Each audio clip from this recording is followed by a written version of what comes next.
History में पहली बार किसी स्पेस क्राफ्ट ने सूरज के एटमॉस्फेयर के अंदर दाखिल होने की हिम्मत की है। पार्कर सोलर प्रोब का ये कारनामा हिस्ट्री में हमेशा याद रखा जाएगा, क्योंकि इतनी ज्यादा गर्माइश ना ही कोई मेटल बर्दाश्त कर सकता है और ना ही दुनिया का सख्त तरीन पत्थर। तो फिर सवाल उठता है कि आखिर पार्कर सोलर प्रोब इतनी गर्माइश में मेल्ट क्यों नहीं होता। हजारों नहीं बल्कि लाखों डिग्री के टेम्परेचर में भी ये बिल्कुल परफेक्टली कैसे काम कर रहा है।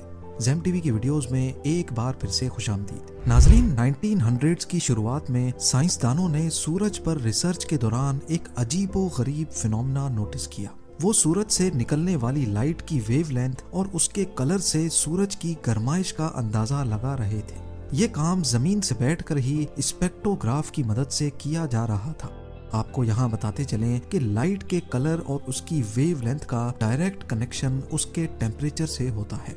जो नतीजा साइंसदानों के सामने आया उसने एक ऐसी मिस्ट्री खड़ी कर दी जिसको आज तक समझा नहीं जा सका। उन्होंने क्या देखा कि सूरज की सतह यानी उसके सरफेस का टेम्परेचर तो 5500 डिग्री सेल्सियस है, जबकि उसकी सबसे आउटर एटमॉस्फेरिक लेयर कोरोना का टेम्परेचर हैरत अंगेज तौर पे 5 लाख डिग्री सेल्सियस से भी ज्यादा है, यानी सूरज की सतह से भी कम से कम 100 टाइम्स ज्यादा। ये ऐसा ही है जैसे आग से दूर जाने पर हमें ज्यादा गर्माइश महसूस हो। ये एक बहुत ही अनोखा फिनोमेना है जिसको समझने के लिए साइंटिस्ट पिछले 100 सालों से लगातार कोशिशें कर रहे हैं। नॉर्मली ये लेयर सूरज की रोशनी में छुपी होती है और इसको देखना सिर्फ सोलर एक्लिप्स के दौरान पॉसिबल होता है या फिर क्रोनोग्राफ सनशेड की मदद से।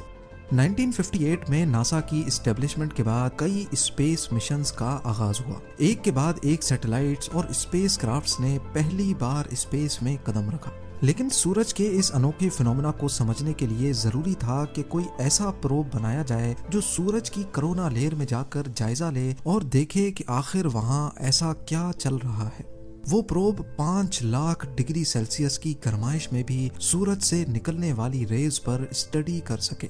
पर जाहिर है ये काम इतना आसान नहीं था, क्योंकि ये इतनी गर्माइश है जिसका अंदाजा लगाना भी काफी मुश्किल है। आयरन का मेल्टिंग टेम्परेचर 1500 डिग्री, जबकि दुनिया का सबसे सख्त मेटल टंगस्टन है और इसका मेल्टिंग टेम्परेचर भी 3422 डिग्री सेल्सियस है। यानी सूरज की सतह ही इन दोनों मेटल्स को पलक झपकते ही मेल्ट कर देगी। तो सोचें, कोरोना लेयर जहां लाखों डिग्री की गर्माइश है वहां इनका क्या हाल होगा। पार्कर सोलर प्रोब की डिजाइनिंग और डेवलपमेंट तो एक मसला था ही, पर इसको सूरज तक पहुंचाना इससे भी बड़ा इशू था। जी हाँ, सूरज जिसने हमारे सोलर सिस्टम के प्लैनेट्स को आपस में बॉन्ड कर रखा है, उसके करीब जाना बहुत ही मुश्किल है। सबसे पहले तो ये समझ लें कि अगर किसी सैटेलाइट को अर्थ के ऑर्बिट से निकालकर वापस अर्थ पे लाना हो तो उसकी स्पीड कम करनी पड़ती है ताकि अर्थ की ग्रेविटी उस पर हावी हो सके और उसको अपनी तरफ अट्रैक्ट करे। इसी तरह अगर इसको अर्थ पर नहीं बल्कि किसी और प्लेनेट पे भेजना हो तो इसकी स्पीड बढ़ाई जाती है ताकि वो अर्थ के ऑर्बिट से बाहर निकल सके। सपोज मार्स पर अगर किसी स्पेस क्राफ्ट को भेजना हो तो पहले उसको रॉकेट्स की मदद से अर्थ के ऑर्बिट में लाया जाता है और उसके बाद सही टाइम, सही एंगल और सही स्पीड से उसको अर्थ के ऑर्बिट से निकाला जाता है। अर्थ के ऑर्बिट से स्पेस क्राफ्ट को निकालना बहुत एनर्जी कंज्यूमिंग काम होता है। रॉकेट की मदद से वो अर्थ के ऑर्बिट तक तो आ गया, लेकिन अब यहाँ पर रॉकेट नहीं होते, लिहाजा स्पेस क्राफ्ट में ही लगे छोटे रॉकेट को इस्तेमाल करके इसकी स्पीड आहिस्ता आहिस्ता बढ़ाकर उसको ऑर्बिट से निकाला जाता है। मार्स क्योंकि अर्थ से सूरज के मुकाबले में बहुत करीब है, इसीलिए जिस एंगल में स्पेस क्राफ्ट को लॉन्च किया जाता है वो एंगल इतना ज्यादा नहीं होता। लेकिन सूरज और अर्थ के दरमियान का डिस्टेंस 150 मिलियन किलोमीटर्स है और अर्थ के ऑर्बिट से निकालकर इसको सूरज के ऑर्बिट में डालने के लिए एंगल भी बहुत बड़ा चाहिए और जाहिर है एनर्जी भी। इतनी ज्यादा एनर्जी और पावर वाला रॉकेट आज तक नहीं बनाया गया। लिहाजा नासा के एक्सपर्ट्स ने फैसला किया कि पार्कर प्रोब को सूरज पर भेजने से पहले इसको वीनस भेजा जाएगा। वीनस हमारे सोलर सिस्टम का दूसरा प्लेनेट है जिसकी ग्रेविटी को इस्तेमाल करके पार्कर प्रोब की स्पीड बढ़ाई जा सकती है। लेकिन यहाँ एक मसला था। मसला ये था कि वीनस एक छोटा प्लेनेट है और इसी वजह से इसकी ग्रेविटी भी कम है। जितनी स्पीड पार्कर प्रोब को सूरज के करीब जाने के लिए रिक्वायर्ड थी, उसके लिए जरूरी था कि वो वीनस के गिर्द 24 मरतबा चक्कर लगाए, तब जाकर वो सूरज के क्लोजेस्ट पॉइंट पर पहुंच सकेगा। 12 अगस्त 2018 पार्कर सोलर प्रोब को केप कैनावरल एयरफोर्स स्टेशन से लॉन्च किया गया। इस मिशन के लिए नासा ने 8 सालों का टाइम प्लान किया है। सूरज के सबसे क्लोज पॉइंट तक जाने के लिए वीनस का सहारा 24 मरतबा लिया जाएगा। हर एक चक्कर में 37 घंटे ऐसे होते हैं जिसमें सूरज पर रिसर्च करने का मौका मिलता है। यानी टोटल 8 सालों में ये प्रोब सूरज पर 900 घंटे की रिसर्च कर पाएगा। 28 अप्रैल 2021 ये वो दिन था जब नासा ने कंफर्म किया कि पार्कर प्रोब अपने 8वें चक्कर में सूरज की कोरोना लेयर में सक्सेसफुली दाखिल हो चुका है। कोरोना का मिस्टीरियसली सूरज की सतह से भी 100 टाइम्स ज्यादा गर्म होना वाकई एक हकीकत था जिसको पार्कर प्रोब ने भी वेरीफाई किया।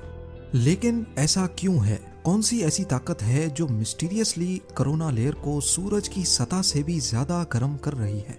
इस पर अभी तक रिसर्च चल रही है। अब आ जाते हैं हम अपने मेन सवाल की तरफ कि आखिर इतनी ज्यादा गर्माइश में पार्कर सोलर प्रोब मेल्ट क्यों नहीं हो रहा। पार्कर प्रोब की जो साइड सूरज को फेस किए हुए है, वहाँ एक हीट शील्ड लगाई गई है जिसको कार्बन फोम से बनाया गया है। ये कोई आम फोम नहीं है, बल्कि इसको अल्ट्रामेट कंपनी ने खास तौर पर सूरज की गर्माइश को एब्जॉर्ब करने के हिसाब से डिजाइन किया है। ये फोम अंदर से 97% खाली है, जो हीट शील्ड को और ज्यादा इफेक्टिव बनाता है। इसके अलावा इस पर कार्बन कार्बन कंपोजिट की एक लेयर भी चढ़ाई गई है जिसको ग्रेफाइट और रेजिन से मिलाकर बनाया गया है। ये मिक्सचर हीट शील्ड की दोनों साइडों पर लगाकर इसको सुपर हीट किया गया, जिससे ये कार्बन की प्योरेस्ट फॉर्म में बदल गया। और हम सब जानते हैं कि कार्बन की हीट कंडक्टिविटी बहुत अच्छी होती है। और आखिर में इस हीट शील्ड की वो साइड जो सूरज की तरफ है, उस पर वाइट सिरेमिक पेंट भी किया गया ताकि सूरज की ज्यादातर रोशनी अंदर दाखिल होने से पहले ही रिफ्लेक्ट हो जाए। हीट शील्ड के अलावा पार्कर सोलर प्रोब का बकाया हिस्सा ऐसे डिजाइन किया गया है कि वो हमेशा हर वक्त इस शील्ड की परछाई में ही होगा। पर इन सब चीजों के बाद भी पार्कर प्रोब ज्यादा से ज्यादा 2500 डिग्री सेल्सियस की गर्माइश ही बर्दाश्त कर सकता है, जबकि कोरोना का टेम्परेचर 5 लाख डिग्री सेल्सियस है। अब ये इतनी गर्माइश कैसे बर्दाश्त कर रहा है, ये समझना भी काफी आसान है। लॉ ऑफ थर्मोडायनेमिक्स के मुताबिक हीट को ट्रांसफर होने के लिए भी कोई मीडियम चाहिए। जैसा कि गर्मियों में अर्थ पर हवा में मौजूद पार्टिकल्स और वेपर्स अपने अंदर गर्माइश लेके चलते हैं, जिनकी वजह से हमें रात के वक्त भी गर्मी लगती है। अगर पार्टिकल्स कम होंगे तो हीट भी इतनी आसानी से ट्रेवल नहीं कर पाएगी। जैसा कि उबलते हुए पानी में हाथ डालने से फौरन जलन होगी, जबकि 300 डिग्री के ओवन में हाथ डालकर फौरन निकालने से शायद हमें मालूम भी ना पड़े। ये सिर्फ इस वजह से मुमकिन है क्योंकि पानी के मॉलिक्यूल्स हमसे टच होते हैं, जबकि ओवन में कोई चीज हमसे टच नहीं होती। एक्सपर्ट्स का कहना है कि पार्कर सोलर प्रोब की हीट शील्ड पर 1200 डिग्री सेल्सियस होता है, जबकि उसका पिछला हिस्सा जहां सूरज की रोशनी नहीं लगती, वहां टेम्परेचर माइनस में होता है, क्योंकि वहां कोई पार्टिकल्स नहीं है जो हीट को ट्रांसफर कर सके। यही रीजन है कि पार्कर सोलर प्रोब सूरज के इतना करीब होने के बावजूद भी मेल्ट नहीं हो रहा। उम्मीद है जेम टीवी की ये वीडियो भी आप लोग भरपूर लाइक और शेयर करेंगे। आप लोगों के प्यार भरे कमेंट्स का बेहद शुक्रिया। मिलते हैं अगली शानदार वीडियो में।